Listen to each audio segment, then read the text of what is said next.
Assalamualaikum warahmatullahi wabarakatuh. Okay.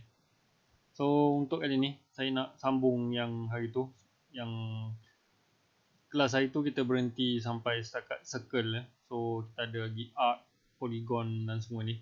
Okay, tapi sebelum saya continue kepada drawing tools semua ni, saya nak bagi tahu 3 benda ni. Yang pertama adalah enter. Okay, dalam AutoCAD ni kita akan tekan enter banyak kali. Banyak command yang memerlukan kita tekan enter. Dekat mana dia akan bagi tahu dekat command line ni.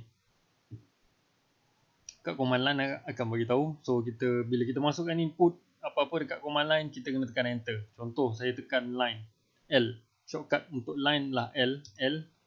Okey. Tengok kat sini. Lepas tu saya kena tekan enter. Barulah dia akan aktif command tu. Okey. So macam mana? Enter sebenarnya kalau dalam AutoCAD ni dia ada 3 button untuk tekan enter.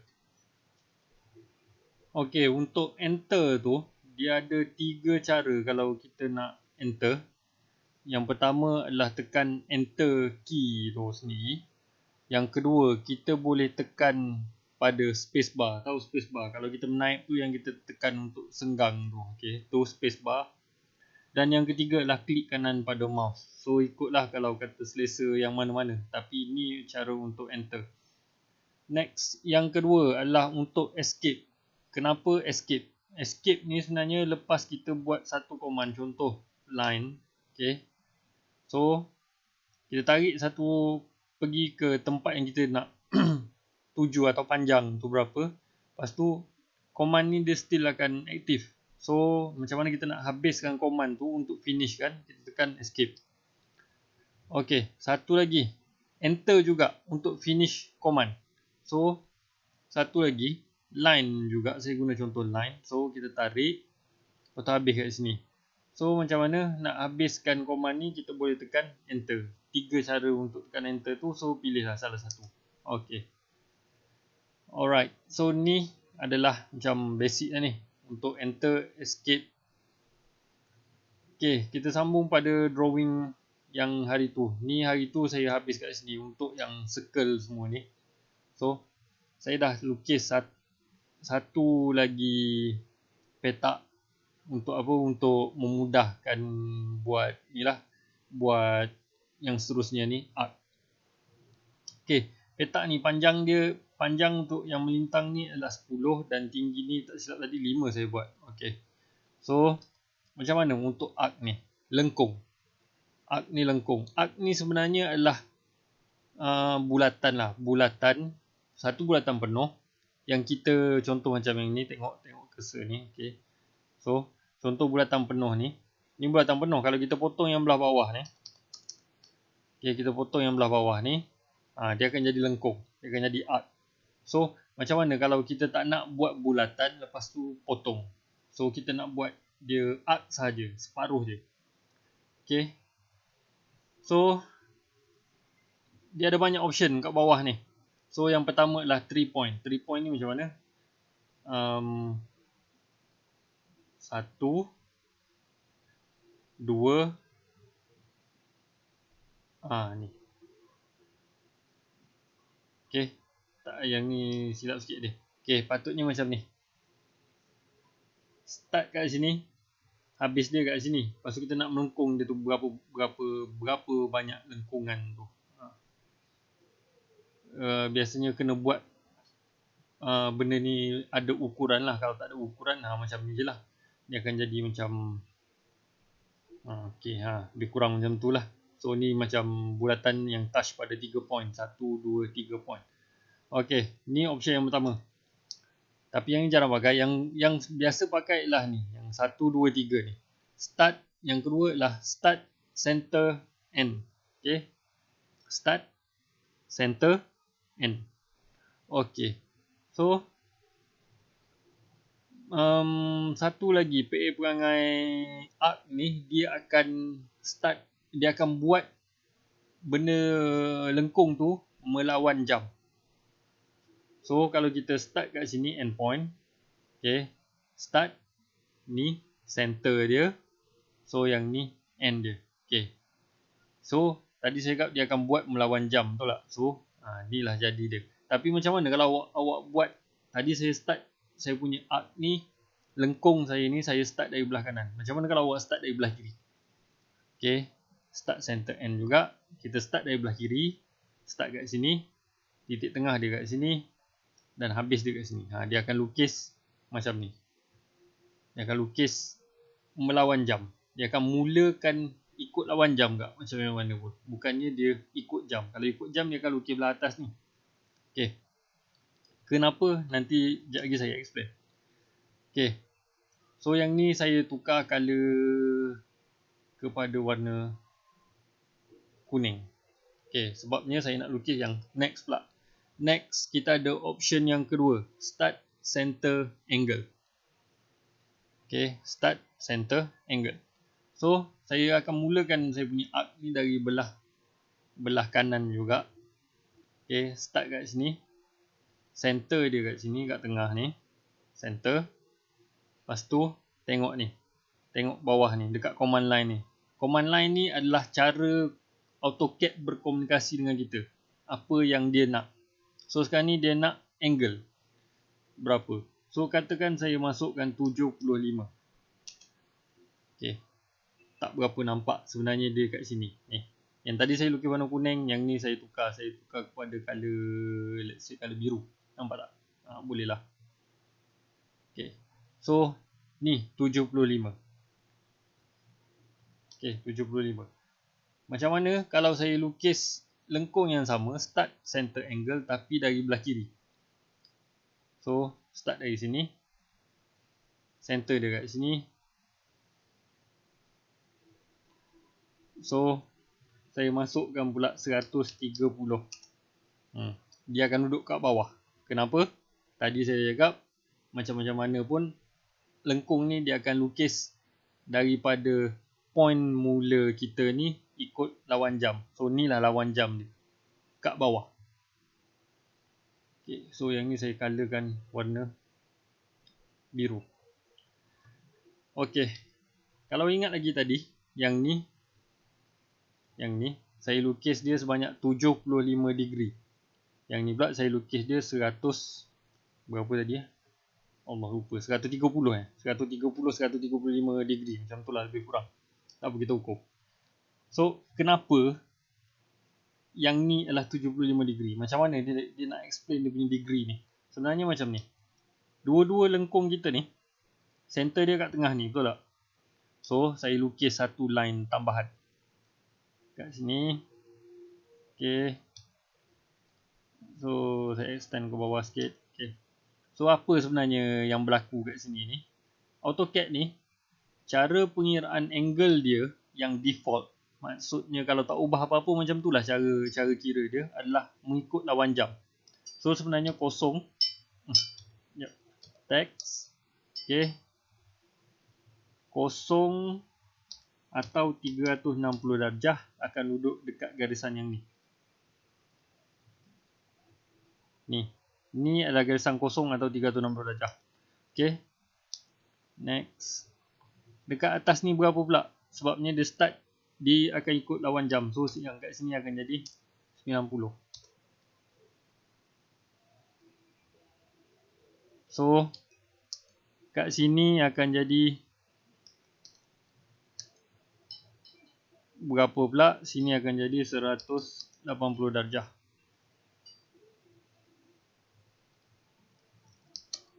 So, ni 180. Sekejap. Okay, 180 darjah. Dia snap pada endpoint. Tak boleh. Sekejap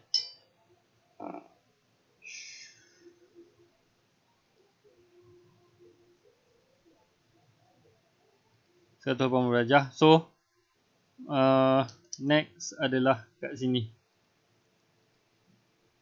270 darjah. So, ni lah cara AutoCAD kira angle. Kosong, 90, 180, 270, 360. So, that's why dekat sini, tadi kita buat 75 degree. Betul tak?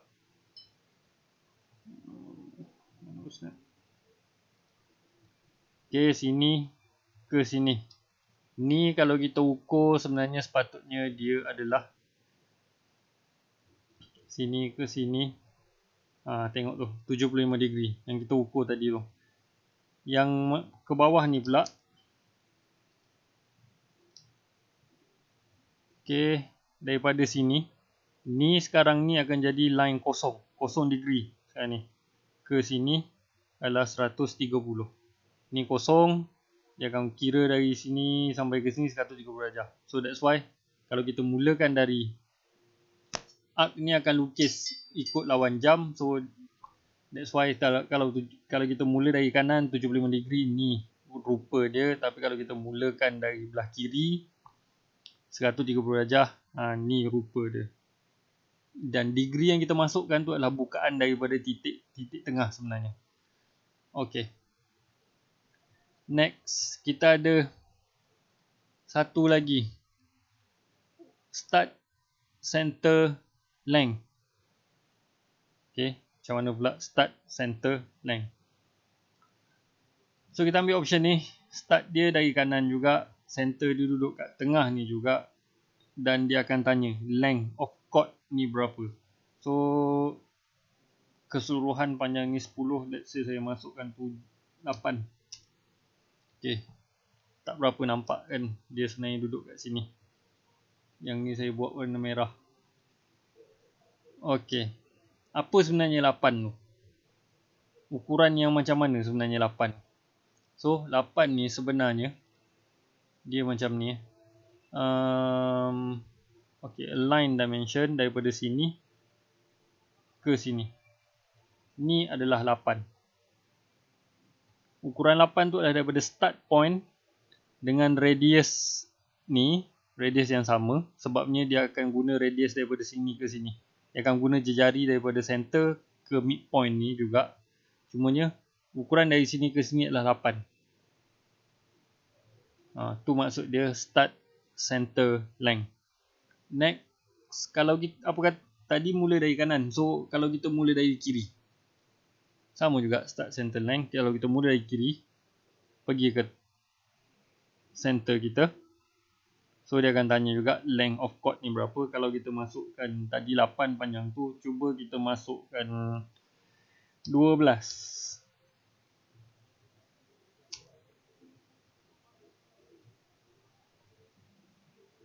12 yang sama. 12 akan jadi sama. Yap. Kita masukkan panjang lah. Kita masukkan sangat panjang. Okay, so yang ni katalah saya masukkan 15. Invalid. Oh, ni dah terlebih panjang sebenarnya. 12 pun lebih terlebih. Tadi pun 15 pun lagi dah terlebih. So masukkan pendek je lah. Sebab benda ni dia ikut drawing kita. Patutnya kalau ni sebab tak ada ukuran, that's why dia jadi macam ni. Kalau ada ukuran dia akan jadi elok lah. So ni 5. So saya tukar ni kepada warna merah.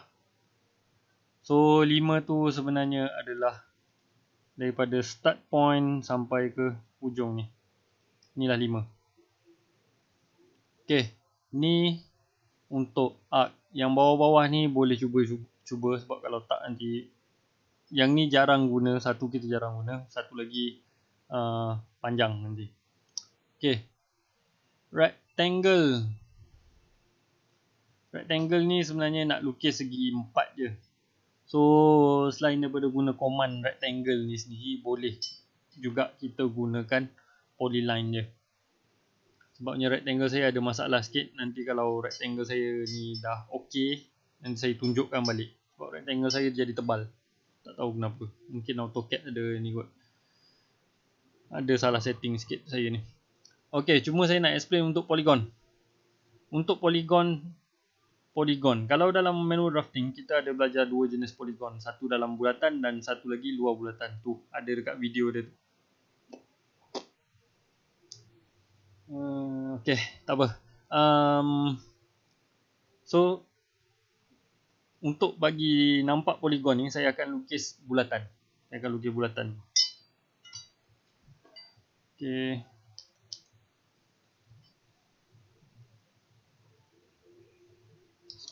Radius 10. Oh, besar. Sorry. Oh, radius 10 memang besar. Radius 5 lah.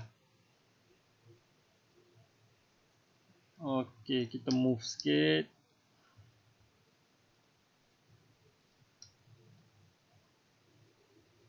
Alright, so polygon. Klik je polygon, dia akan tanya kat bawah ni. Sama macam tadi. Command line ni adalah cara dia communicate, AutoCAD communicate dengan kita. So kita kena sentiasa klik je apa-apa, kena tengok kat sini apa yang dia tanya. So ni dia tanya berapa bilangan sisi. So katalah kita buat 6 sisi, polygon 6 sisi. Okay, 6. Lepas tu dia tanya lagi, center kat mana? Nak suruh buat polygon tapi tak ada center, tak boleh. So kena tahu center dia kat mana. Center dia kat center bulatan lah. That's why kita lukis bulatan. Ataupun kalau tak ada bulatan sekalipun, sebenarnya kalau ada line, kalau kita ada line daripada supuan bulatan ni pun boleh. Mana-mana je. Center ni tak semestinya center bulatan, dia adalah center kepada polygon sebenarnya. Okay, saya start balik. 6 center, so kat sini center ni kita pilih kat sini sebagai center. Okey, lepas tu dia tanya lagi, inscribe ke circumscribe. So sekarang ni kita buat inscribe dulu dalam bulatan. So macam mana nak masukkan, tak payah apa type penuh. Sama ada awak klik kat sini, nampak ni dia jadi macam button ni. Ni klik ataupun kita masukkan huruf yang huruf besar ni. Kalau ni I, kalau ni C. So untuk yang pertama ni saya guna cara klik dulu. So inscribe. Okey. Ni dia tanya dah. Ni dah keluar dah. So disebabkan bucu kita adalah daripada center ni, midpoint ni ke endpoint ni. So kita klik je lah, ataupun kita boleh je masukkan radius circle kita berapa. Kita klik kat situ, kita biarkan mouse kita duduk macam ni untuk angle dia tu supaya betul. So kita masukkan 10. Sebab kita nak buat dalam 10. Ya Allah, sorry, bukan 10, 5. Radius kita patutnya 5. Sekejap, saya bawa balik. Okay, inscribe center I. Okay, so ni kita masukkan 5. Enter. Okay, so ni lah dia. Inscribe polygon duduk dalam bulatan radius dia 5. So ni inscribe. Okay. Next, kita try buat pula untuk circumscribe luar bulatan. So center dia masih lagi kat sini, kat tengah ni. So untuk yang ni, tadi saya klik, sekarang ni saya cuba guna keyboard pula. So saya tekan ni, tengok C, tekan enter. Okay. Oh, kena lock F8.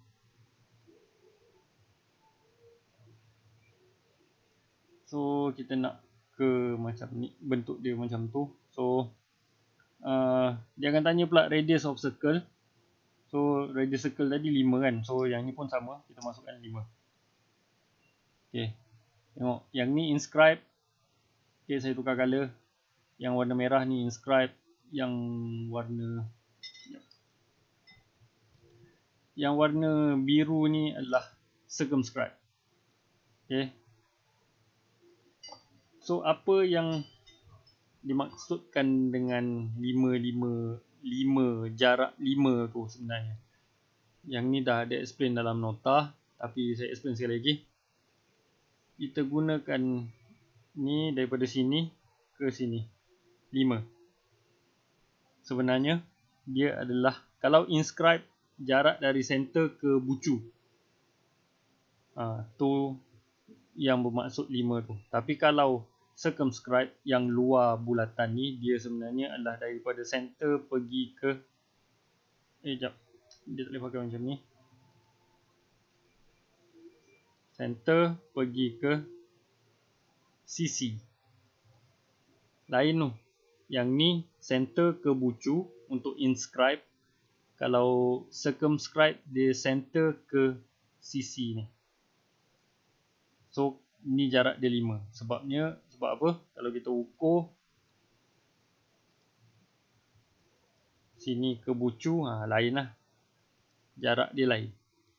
Sebabnya circumscribe. Okay. So ni adalah polygon. Next, ellipse. Ellipse. Ellipse menggunakan center. Hari tu kita ada lukis ellipse, betul tak? Menggunakan manual drafting dan agak mencabar juga sebab kena bahagi. Betul tak? Okay. Kejap Okay, sambung untuk ellipse. Saya rujuk nota yang kita buat masa manual drafting tu jap. Okay. So, kalau ellipse dia kena ada center. So, ingat lagi tak ellipse kalau major dengan minor axis tu. So, kalau yang major axis tu kita kena bahagi dua. So, dekat sini kalau saya buat macam yang kita buat dalam kelas tu, dia terlalu besar 50-60 sebab ni saya tengah zoom drawing ni. So, saya buat major saya adalah 10. Jarak dia adalah 10. Okay. Oh, besar juga. Sorry. Kita tukar balik. Kita buat 5. So,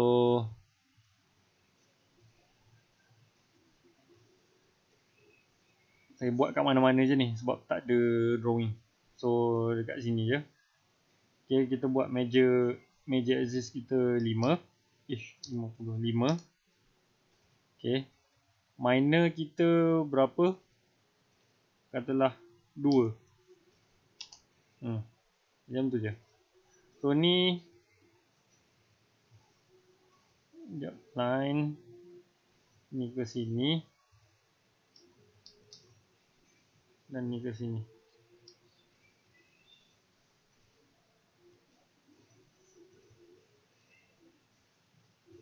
So, ni adalah 5 dan ni adalah 2. 5 major, 2 minor. So, senang je. Tak ada dah kita nak lukis, nak bahagi kepada berapa belas bahagian, 16 bahagian. Lepas tu ni curve semua tak ada. Kita dah buat macam ni. Kita ada center, kita tahu berapa major axis kita tahu berapa minor axis kita. Okay, boleh buat. Settle. Okay. Next, dalam tools draw belah atas ni, kita ada pula hatch. Hatch ni apa? Hatch ni sebenarnya adalah lorek. Dulu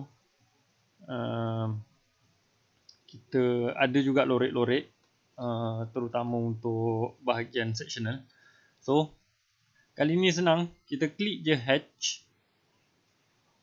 Lepas tu dia akan keluar satu tools baru nama hatch creation. So, dia akan ada pick point bla bla bla. Ni draw pattern macam mana. So, ada banyak pattern kat sini. Depend pada drawing kita lah. Macam mana. Tapi yang paling common lah yang first ni lah. ANSI 131 ni. So, yang ni kita akan ubah ikut skala kita. So, bila dah pilih ni, apa yang kita kena buat adalah kena pilih satu ruang tertutup. Tengok, ni ruang tertutup. Terus dia akan highlight. Dia akan lorekkan je. Kalau nak lorek dalam ni, okey, ni. Kenapa dia jadi macam ni? Kenapa dia lorek yang bawah je? Sebab ni ruang tertutup yang dia kenal. Sama kalau kat dalam ni. So, ni. Ni pun kita boleh lorekkan ni. Okey. Kalau kata depend pada drawing. Tapi kalau nampak macam padat sangat, kita boleh besarkan skala kita ni kepada C2. Okey. Nampak okey sikit. Tapi kalau terlalu padat, macam contoh 0.1. Ni macam bukan lorek dah ni. Ni macam color dah. So that's why kita kena ubah-ubah. Kena ubah dekat ni je. Ni nama dia skala.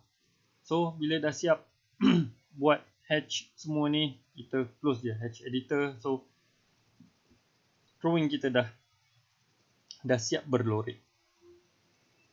Okey.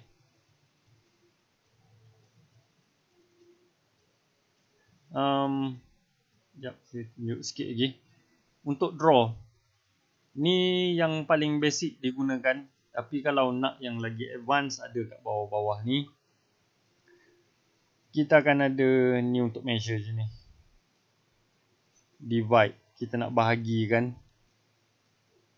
Dan yang bawah-bawah ni contoh helix, helical spring. So ni berguna untuk 3D ataupun 2D spiral.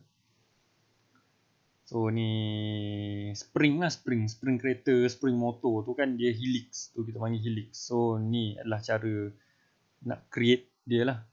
Next ni apa ni? Donut. Donut ni tahu kan donut macam mana? Donut bulat tu. So inilah donut. Donut sebenarnya kalau circuit board dia ada benda tu pun dia dikira sebagai donut. Sebabnya bulatan tu dia ada tebal dia. Revision cloud. Ni revision cloud ni berguna kalau drawing ni kita nak buat revision. Contoh, revision ni sebenarnya kita nak bagi tahu orang kita ada buat perubahan. Ni revision cloud. So bentuk dia ni polygonal freehand. Kalau freehand ni lukis lah macam mana. Tapi macam pelik lah pula kan. So biasanya rectangular je lah. Okay, tu dulu untuk draw.